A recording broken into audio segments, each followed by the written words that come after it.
Daveigh Chase has passed away. I'm gonna try to keep this short because this is not my normal content. This really hit hard for two reasons.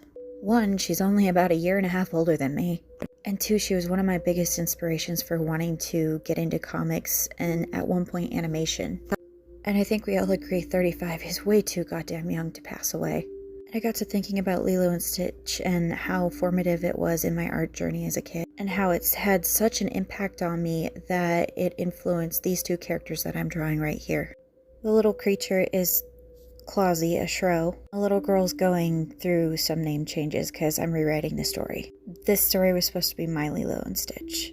But now I feel like this story is going to have a little sadness attached to it because this story has gone through a lot. And it's very strange going through something like this, even though you didn't know the person, you just know their work and you really loved their work. And even though she's too old to play the kid character, I still had her voice in mind for this character. Because I remember looking at the behind the scenes stuff on Spirited Away and Lilo and Stitch obsessively and thinking, wow, she's not much older than me and she's already built such a career. That's so cool. Hoping that maybe one day I would create a story where maybe some of my favorite voice actors, and her being at the top of the list, that she'd be able to voice one of them.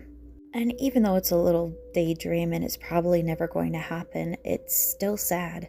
Her debut film was Lilo and Stitch, and then she did Spirited Away not long after, and then took a total pivot and became Samara from The Ring. I think most of it is just shock. I think a lot of fans are shocked. All I gotta say is rest in peace, Daveigh. You're gonna be missed.